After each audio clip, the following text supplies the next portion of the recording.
Ողջույն սիրելի հետևորդներ, այսօր կրկին անգամ հյուրընկալել ենք Քրիստոնյա ժողովրդական վերածնունդ կուսակցության նախագահ, ազգային ժողովի առաջին գումարման պատգամավոր պարոն Սոս Գիմիշյանին։ Բարև ձեզ, պարոն Գիմիշյան։ Շնորհակալ եմ հրավերս ընդունելու համար եւ ուզում էի մեր հետևորդներին հիշեցնել, որ առաջին մեր հանդիպման ժամանակ խոսեցինք բաց քվեարկության մասին, իսկ այս անգամ կխոսենք դատական համակարգի մասին։ Դա բաց քվեարկության մասին խոսեցինք մեր երրորդ հաղորդման ժամանակ, այսինքն մենք երկրորդ։ Մենք փաստացի արձանագրեցինք, որ երկիրը առավելագույնս ու լավագույնս կարող է ժողովրդին ծառայել, երբ որ ինքնիշխանության համակարգ գործում է։ Ինքնիշխանությունը կարևորագույն պայմանն է երկրի զարգացման համար։ Ինքնիշխանությունը ապավելու համար, երբ որ արտաքին բազմաթիվ ուժային կենտրոններ ձգտում են տարբեր երկրներում նշանակել իրենց հարմար մարդկանց, որոնց միջոցով այդ երկիրը կծառայեցնեն իրենց շահերին։ Շատ կարևոր է, որ իշխանությունը լինի ոչ թե միաբևեռ, ոնց որ այսօր է, մի մարդ ամբողջ իշխանությունն է իր ձեռքում պահում, եւ մի մարդ կարող է մի ստորագրությամբ Հայաստանը դարձնի Թուրքիայի վիլայետ օրինակ։ Դրա համար շատ կարևոր է, որ իշխանությունը լինի բազմաբևեռ, ընտրովի նախագահ, ընտրովի ազգային ժողով, իրենք միասին ընտրեն կառավարություն եւ դատական համակարգ։ Եթե 4 այսպես իշխանության գլուխ ունենք, օտարի համար դժվարանում է խնդիրը 4-ին էլ իրենց ուզած մարդկանց նշանակել։ Սա առաջի կարևոր խնդիրը, որ 4 երկրորդ կարևոր խնդիրը, որ մենք քննարկեցինք, այն էր, որ ժողովրդի իշխանությունը դարձնենք անընդհատ։ Այսինքն, եթե ժողովուրդը ընտրության միջոցով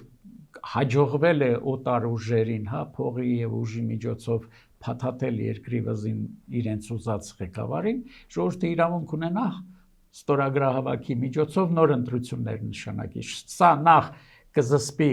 դրսի ուժերին, երկրորդն էլ հնարավորություն կտա անհաջող ընտրության դեպքում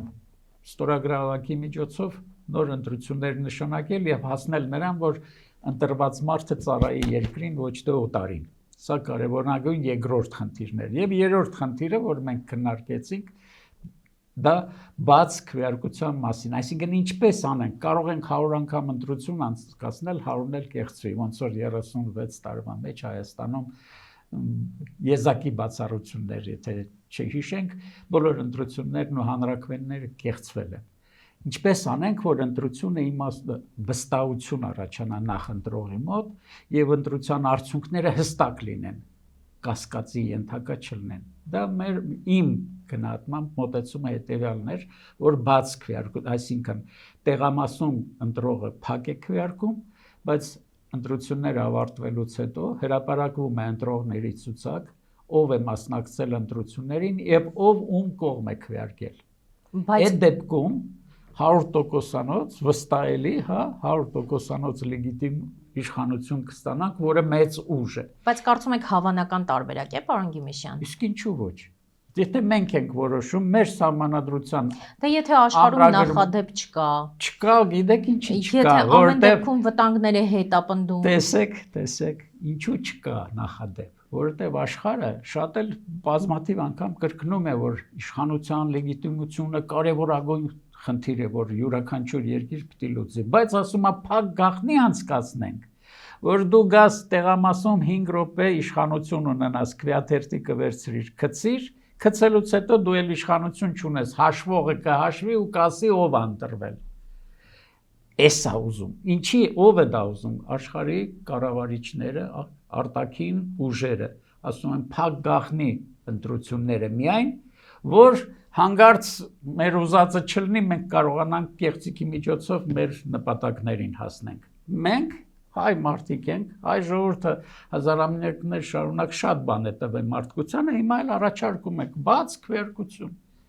Ինչու ոչ։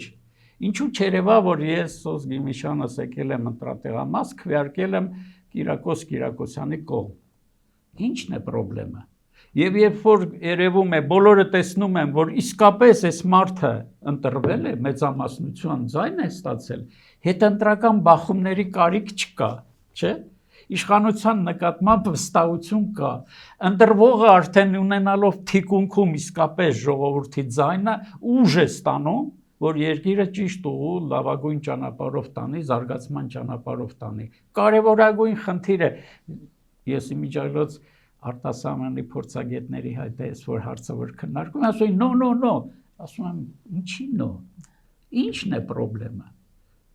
Չէ որ սա բազմաթիվ խնդիր է լուծում։ Հետընտրական բախումները մեզ մոտ մշտական են։ Լավ, այսպիսի հարց տամ, խնդիր չկա, ես ձեզ հասկացա։ Եթե հարցը դնեն քննարկման, մարդկանց հարցն են։ Ձեր կարծիքով մարդկանց քանի տոկոսը կհամաձայնի ձեր առաջարկին։ Իհարկե, քանի մենք դեռ իշխանություններից վախենում ենք,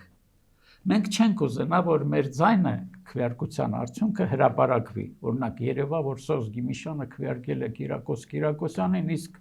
իշխանություն դարել է Պողոս Պողոսյանը։ Եթե ես վախկոտ մարդ եմ, ես չեմ ուզենա, որ այստեղ միայն իշխանության հարցը չէ։ Ես կարծում եմ նաև նույնիսկ հարևանների միջև կարող է խնդիր առաջանալ, նույնիսկ ընկերների միջև, գործընկերների միջև։ Մենք փաստացի բարի դրացիական հարաբերություններ կտուժեն դրանից։ Ես քվեարկելուց հաշվի պիտի առնեմ իմ հարևանների հետ հարաբերություններս, չէ՞։ Եթե ես հարևանների մոտ մշտապես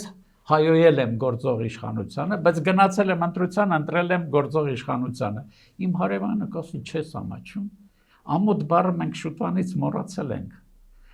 Չես ամաչում, դու ստեղ ասում ես, որ այդ իշխանությունը այլանդակություն է, բայց գնացիր իրենց կողմ քվեարկեցիր։ Այսինքն սա զսպող կլինի, չէ՞։ Մարդկային հարաբերությունները այս հարցում արդեն գերակշիռ նշանակություն կստանան։ Ես հաշվի կառնեմ իմ բարեկամի հետ խոսելուց, չէ՞։ Ես ասում եմ, այ Ռոբերտ Քոչարյանը լավ իշխանություն չէր, բայց գնում եմ քվեարկում եմ Ռոբերտ Քոչարյանի օգտին, իմ բարեկամ կասի, չես ամաչում, մենք բարեկամ ենք։ Չեմ ուզում քեզ ճանաչել, դու ստում էիր, որ ասում էիր նա վատն է, բայց գնացել ես կողմից։ Այսինքն սա նաև դաստիարակչական նշանակություն կունենա։ Իսկ եթե դու շատ ես վախենում, մի գնա ընտրությունների։ Թող հերոսաբար ձայնը փոշիանա, դա ավելի լավ տարբերակ է։ Տեսեք, եթե ես վախկոտ եմ, վախկոտ մարդը ինչի պիտի երկրի ղեկավար ընտրի։ Թող հերոսաբար քվեարկողները ընտրեն մեր ազգի ղեկավարին։ Այդ դեպքում հերոս կընտրեն, չէ՞։ Վախկոտները վախկոտ են ընտրելու։ Սա բնական է։ Էն մի գնա, քեզ պահպանի, նստի տունը, մի գնա, թող գնան, ովքեր նրանք խնդրեմ չեն տեսնում, չեն վախենում, իրանց քվեարկությունը բացահայտ անկեղծորեն հրապարակվի, թող գնան նրանք ընտրեն, դրանց ընտրված, այդպիսի մարդկանց ընտրված ղեկավարը կլինի երկրին նվիրյալ, կլինի ինքն էլ հերոս, ինքն էլ շիտակ մարդու քվեարկությամբ պիտի այդպիսի մարդիկ մեր Հայաստանում այնքան քիչ տոկոս են կազմում։ Այսօր քիչ են, վաղը կավելանա։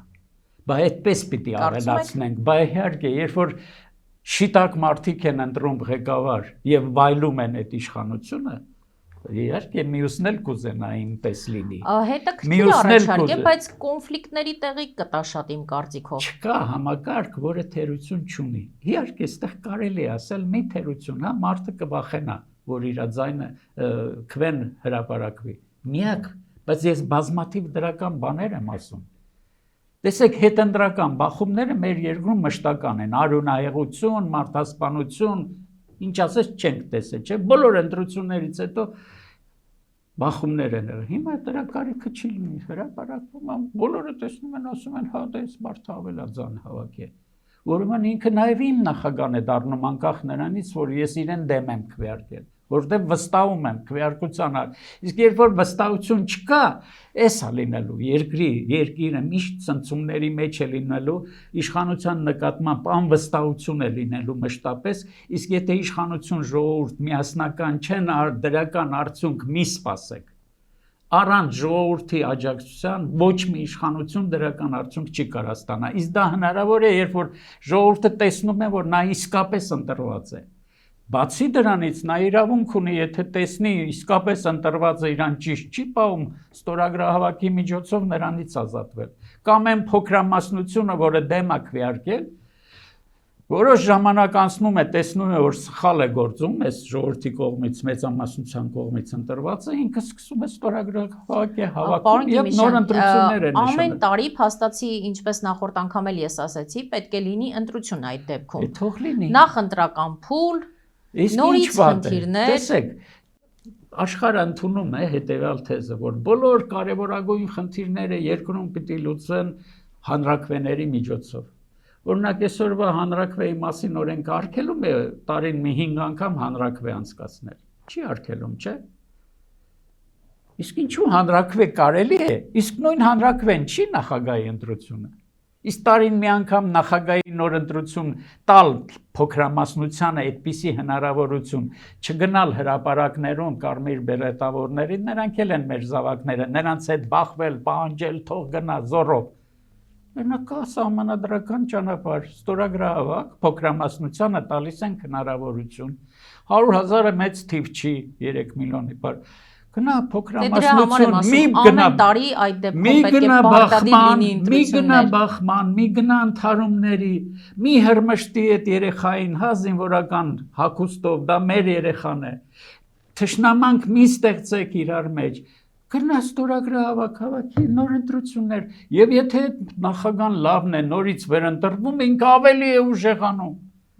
Ինքը վերահաստատվում է այդտեղը, իսկ եթե ինքը մի տարվա մեջ այնքան սխալ արե,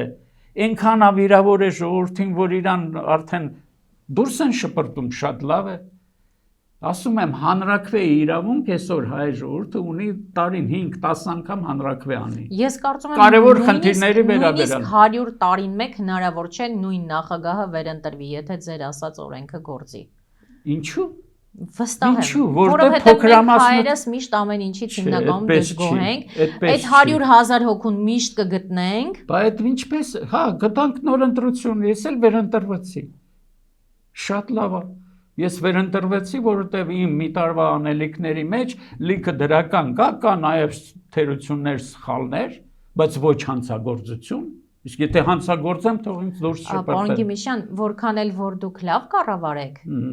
միևնույն է գտնվելու է այդ 100,000 հոգին, ով ձեզ դեմ է լինելու։ Թող գտնվի, թող հավաքվի։ Հետևաբար ձեր լավ աշխատանքը այստեղ։ Տեսեք, 2,900,000, 3 միլիոնից 100,000-ը դեմ է ինձ։ 2,900,000-ը ինձ կողմա չէ լինելու։ Դե այո, բայց այդ 100,000-ը ըստ ձեր առաջարկած օրենքի կարող է ձեզ հեռացնել այդ պաշտոնից։ Չի կարող հեռացնել, եթե 2,900,000-ը ինձանից գոհ է։ Դուք առաջարկում եք, եթե 100,000 հոգի ստորագրություն է հավաքում, որ դեմ է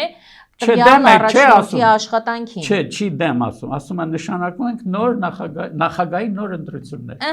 Գործողը նույնպես իրավունք ունի առաջադրվի։ Շատ լավ, գործողը առաջադրվում է,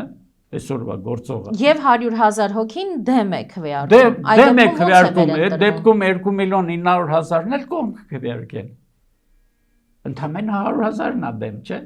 Օրինակ այսօր հրապարակում 100,000-ը հավաքում, ասում է մենք դեմ ենք Նիկոլ Փաշինյանը պետք է գնա։ Բա ով ասե որ այն 2,900,000-ը իրեն կողմ չեն։ Ինչի է 100,000-ը որոշում ուժով։ Հրապարակում հրմշտելով, բրթելով, ուժով որոշում, որ այս նախագահան չպետք է լինի։ Կարևոր չի Նիկոլա թե Լևոնա։ Դուք հենց պնդում եք, որ եթե 100,000 հոգի դեմ լինեն, ուրեմն պետք է հրաժարական տա։ Չէ, հրաժարական չէ։ Չեմ ասել հրաժարական, ասում եմ 100,000-ի պահանջով նոր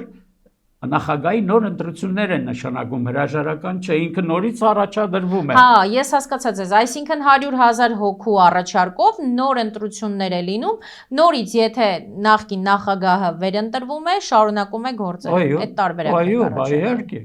իհարկե, որտեղ 2,900,000-ը գուցե կողմ է։ 100,000-ն էլ տեսնում են, որ մի տարի աշխատեց, մենք մնացինք 100,000-ով, նրանք 2,900,000-ը պաշտպանում են։ Ամեն դեպքում ամեն տարի նոր ընտրություններ են ունենալու ու դա միանշանակ։ Ամենակարևորը մենք խուսափում ենք հեղափոխություններից, հեղաշրջումներից, որոնք կազմակերպվում են դրսից։ Բոլոր հեղաշրջումները, բոլոր բախումները կազմակերպվում են դրսից։ Ամեն ինչ արվում է, որ ժողովուրդ իշխանություն ընթարվի, ճեղքված կը ժողովրդի եւ իշխանության մեջ ատելությունը մեծանա, այդ դեպքում այդ երկիրը քայքայվում է եւ հեշտ կառավարելի է դառնում, այդ երկիրը հեշտ է թալանել օտարի կողմից։ Ինքը այստեղ գտնում է մի թալանչու դնում է, իր միջոցով նրան մի ոսկոր է գցում, իր միջոցով երկիրը դարձնում է իր ջիտնա դնում, գրպանն է դնում։ Շահագործում է այդ երկիրը իր շահերը հետապա, ոչ թե հայ ժողովրդի։ Ես ասում եմ առանց ընդհարումների, ել պետք չի։ Ով ելնի դուրս բռնի ուժով ցանկանա իշխանություն տապալել, նրան ականջից բռն տանում նստածում է, ցմա բանդարկություն։ Այսինքն բռնի ուժով իշխանության զավթման փորձը գնահատվի պետական հանցագործություն։ Դու ունես հնարավորություն գնա հավաքի ստորագրություններ հանգիստ ցիվիլ ճանապարհով։ Արի նոր ընտրությունների մասնակցի։ Դրսինն էլ տեսնում ա, որ այսօր ինձ փող ծախսեցի, ուժ կիրառեցի, հաջողվեց նստացնել իմ ուզածին, բայց եթե ժողովուրդը կարա մի տարվա ընթացքում ստորագրություն հավաքի նրան դուրս գցի, դու նորից պիտի ջանքեր գործադրես, նորից պիտի փող դնես, նորից ուժ կիրառես, որ նորից ինքը արդեն ասի ամարտը տեղ շանս չկա։ Մի տարվա համար չարժե, հա, Էն էլ եթե իշխանությունը միագլուխ չի, ոնց որ այսօր, սա հանցավոր համակարգ է։ Այսօրվա միագլուխ իշխանությունը նրա համար էր, որ մենք Ղարաբաղը հանձնենք։ Ղարաբաղը կորուստի օպերացիայի առաջի քայլը այս սահմանադրությունն էր։ Եվ այս սահմանադրությունը ովքեր կողմ են քվեարկեն քաղաքական ուժերը, հիմա չեմ ուզում նշեմ, դա իրենց մեղքն է, դա իրենց հանցագործ շատ լավ գիտեին։ Հաջորդ քայլը եղավ Նիկոլին նշանակել է իմիջիալոց ովքեր որ քվեարկել են այսօրվա միագլուխ իշխանության կողմ, սահմանադրության կողմ, նրանք էլ Նիկոլին են կողմ քվեարկել, երբ որ նշանակվում էր ինքը։ Ոչ թե ընտրվեց, այլ նշանակվեց, չէ՞ սկզբից։ Այո։ Այ մի հատ հետաքրքրեք եւ հրապարակեք, թե ով է կողմ քվեարկել սահմանադրությանը, այս փնթի սահմանադրության, հանցավոր սահմանադրությանը եւ ով է կողմ քվեարկել Նիկոլին նշանակելուց։ Կտեսնեք, որ նույնն են եւ դա շատ լավ, առաջիկայում անպայման կանդրադառնանք այդ թեմային։ Հիմա կարևոր եւս, եթե մենք հաջողվում է այս բազմագլուխը, եթե մեզ հաջողվում է ժողովրդին անընդհատ իշխանություն տալ, ոչ թե 5 տարին 1-5 րոպեով, եւ եթե մեզ հաջողվում է ընտրությունների համակարգը բաց անել եւ վստահելի, մեզ մնում է եւս մի կարևորագույն իշխանության թեև դա դատական իշխանություն է։ Եթե հանգարց օտարին հաջողվում է եւ նախագահ անցկացնել, եւ ազգային ժողով շահել, եւ իրենք միասին կձևավորեն կառավարություն, միայն դատական իշխանության, անկախ դատական իշխանության գոյությունը կարող է այս երեքին սահմանափակի, հակակշիռ լինի, զսպող լինի, պարտադրի գործել սահմանադրության եւ օրենքի շրջանակում։ Ինչպես անենք, որ դատական համակարգը լինի անկախ, կարևորագույն խնդիր է։ Մեր 36 տարվա երկրում, հա, անկախ երկրում 35 տարի անկախ Հայաստանը գոյություն ունի, մենք անկախ դատական համակարգ չենք ունեցել ընդհանրապես։ Իսկ ով է վերահսկում դատական համակարգը ըստ ձեզ մեր երկրում։ Վերահսկում է նա, ով որ նշանակում է։ Ինչպես է պատահել, որ երկրի ամենամեծ օրինակ սահմանադրություն խախտողը դա եւ օրենք խախտողը դա նախագահն է։ Արսարակ քաղաքացին ինչ սահմանադրություն խախտի ինչ որ հաջորդ ամենամեծ խախտող ազգային ժողովն է եւ կառավարությունը նախագահ կառավարություն ազգային ժողով սրանք երկուսը ազգային ժողովն ու նախագահն միասին ձևավորում են դատական համակարգ նշանակում են դատավորներ հիմա ես նախագահն եմ նշանակել եմ ձեզ դատավոր դուք երբևիցե կարող եք ինձ դատել իհարկե ոչ Դրա համար էլ մեր դատավորների մեծ մասը, համարյա մեծ մասը գործերի, քննվող գործերի վճիռները կայացնում են հետևյալ կերպ։ Զանգում են իշխանության ներկայացին, համապատասխան մարդ կա, որ այդ հարցերը ասում այսպիսի գործ կա, ինչպես վճռեմ։ Մինչև չստանա անդերից հրանգը, ինչպես վճռի, չի կայացնի վճիռ, որովհետև հանգարց որ մի վճիռ կայացնի, որը դուր չի գալիս իրեն նշանակողին, իրեն ամենչապես դուրս կշպրտեն։ Ուզում եք ասել Հայաստանում դատարանները օրենքին չեն ծառայում։ Իհարկե ոչ։ Ինչ օրենքը աշխատում է շարքային քաղաքացու համար, իշխանության համար չի աշխատում։ Իշխանությունը ամենաշատ օրենք խախտողն է, սահմանադրություն էլ չեմ ասում։ Ամենաշատ սահմանադրություն օրենք խախտողը իշխանությունն է։ Նախագահ, կառավարություն վարչապետ, ազգային ժողով եւ այլն։ Ինչպես անենք։ Մի պահ արևմուտքում, եթե դուք կհիշեք, կար մի համակարգ մտցրին դատավորներին ընտրում էր ժողովուրդը։ Երբ որ ժողովուրդն էր ընտրում դատավորին, դատավորը կախման մեջ չի, ոչ նախագահից, ոչ կառավարությունից, ոչ էլ որևիցե իշխանություն, նա բավականին անկախ էր գործում։ Բայց դա ձեռնտու չի նրանց այն ուժերին, որոնք տարբեր երկրներում իրենց դրածոներին են։ Համոզված եք, որ ժողովուրդը կարող էր ճիշտ ընտրել։ Կարևոր չի, գիտեք, կարևոր չի ով ընտրել։ Կարևորը որ այդ ընտրված մարդը կախման մեջ չի, կախում չունենա գործադիր իշխանությունից։ Սա է կարևորը, թե ով ընտրեց երկրորդականը, իհարկե լավ կլինի որ որակով ընտրություն լինի, բայց կարևորը նա է, որ նա անկախ է։ Նա չի նշանակի, ու նա չի կարող նրան հանել։ Փոփոխությունը ինչպես կլիներ երկրում։ Ինչպես անենք, որ դրան գանք։ Նախ մենք պետք է մենք ունենք այսօր մեր երկրում սահմանադրական դատարան եւ դատական համակարգ։ Սրանք առանձին գործող մարմիններ են։ Ես գտնում եմ, որ սահմանադրական դատարանի ներքո պիտի գտնվի դատական ամբողջ համակարգը։ Այսինքն սահմանադրական դատարանը ինքը նշանակի արդարադատության խորհուրդը, որը ընտրություն է կատարում մասնագետների մեջ ում նշանակի դատավոր։ Հիմա ինչպես անենք, որ սահմանադրական դատարանը անկախ լինի, չէ՞ որ սահմանադրական դատարանի անդամներին առաջադրում է նախագահան եւ ազգային ժողովը, այսինքն էլի կախման մեջ է սահմանադրական դատարանը։ Դրա համար առաջարկում եմ սահմանադրական դատարանի անդամներին ընտրենք մեր ժողովրդի միջոցով, ժողովրդին ամբողջությամբ չներգրավենք, որպես առաջարկ, որպես տարբերակ առաջարկում եմ, որ սահմանադրական դատարանի անդամներին ընտրեն բոլոր ընտրովի մարմինները, ովքեր են դրանք, ազգային ժողովի падգամավորները, ընտրովի մարմինը, չէ՞, եթե ընտրովի նախագահ ունենք, ընտրովի նախագահան, համայնքի ավագանիների անդամները, համայնքի ընտրված ուղղակի ընտրված քաղաքապետերը, համայնքի ղեկավարները, այս ընտրված ժողովրդի կողմից ընտրված մարդկանց ճանաչում ենք որպես ընտրիչ, իրենք ցուցակ է կազմում, իրենք են ընտրում, ասենք առաջադրվում են 20 հոգի սահմանադրական դատարանի անդամ ընտրվելու, իրենք դրանց մեջից ասենք 12 հոգանոց սահմանադրական դատարան ենթադրենք կամ 16 հոգի։ 16 հոգի ով շատ ձայն հավաքեց, առաջի 16-ը դառնում է սահմանադրական դատարանի անդամ։ Եվ հեչ կարևոր չի,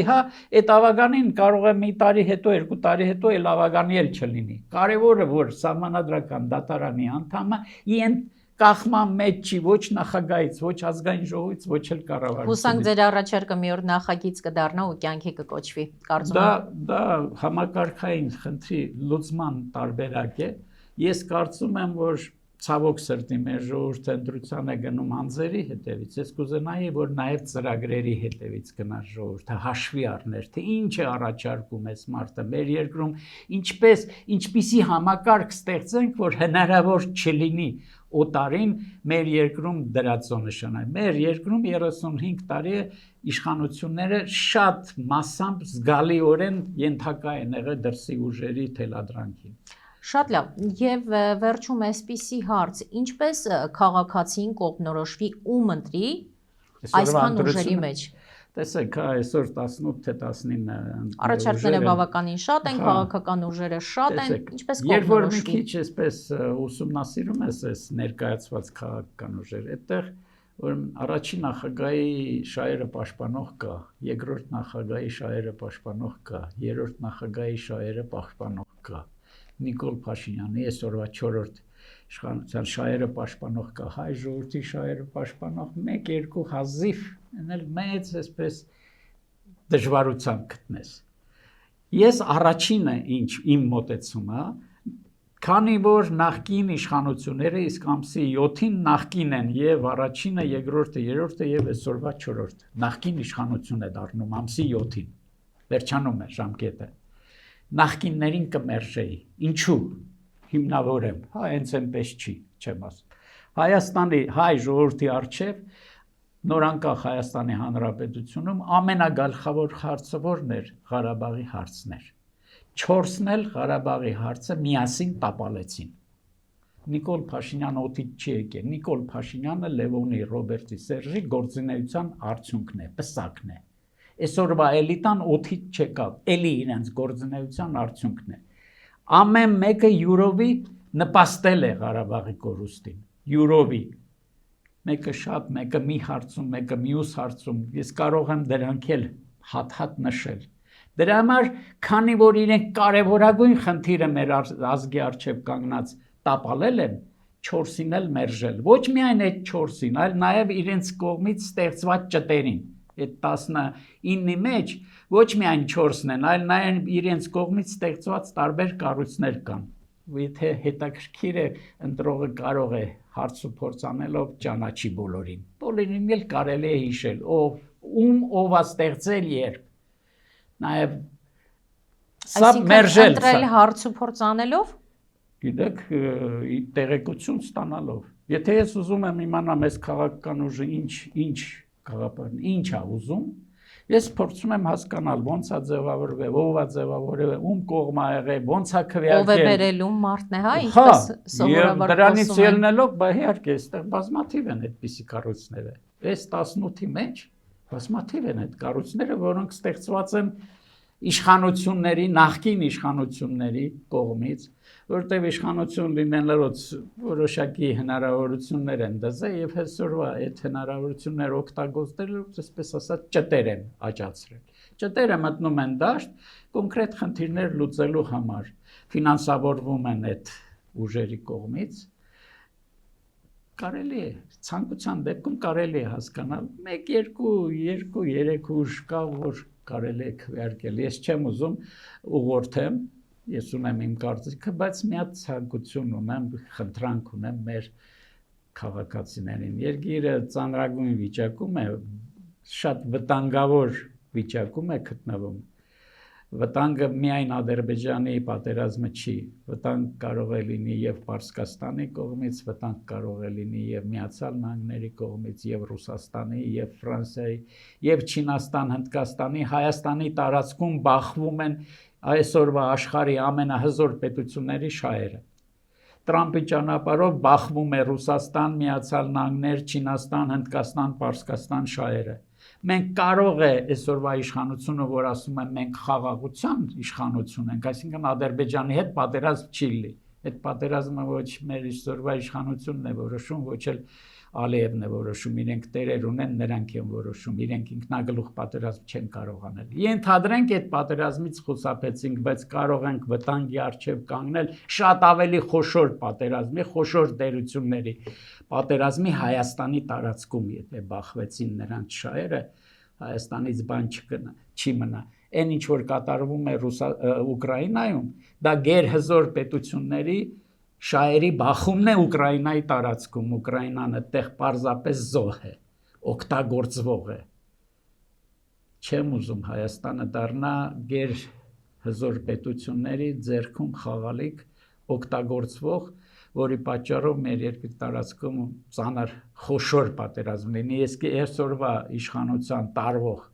ուղին, ընտրած ուղին քաղաքականությունը, դա այդպիսի վտանգներ պարունակում է։ Մենք կարող ենք հաջորդ անգամ խոսել, թե այդ դեպքում ինչպիսին պիտի լինի Հայաստանի աշխարհաքաղաքական ուղղվածությունը, հա, որ խուսափի այդ բախումներից, կարող ենք հաջորդ անգամ դրա մասին խոսել։ Կքննարկենք դա անպայման հաջորդ անգամ։ Շնորհակալ եմ պարոն Գիմիշյան հարցազրույցի համար, շնորհակալ եմ հետաքրքիր կարծիքի ու տեսակետի համար, հաջորդ անգամ կխոսենք տեղական ինքնակառավարումից։ Սիրելի հետևորդներ, իսկ ձեզ եւս մեկ անգամ հիշեցնեմ, որ իմ հյուրն էր Քրիստոնյա ժողովրդական վերածնունդ կուսակցության նախագահ, ազգային ժողովի առաջին գումարման падգամավոր Սոս Գիմիշյանը։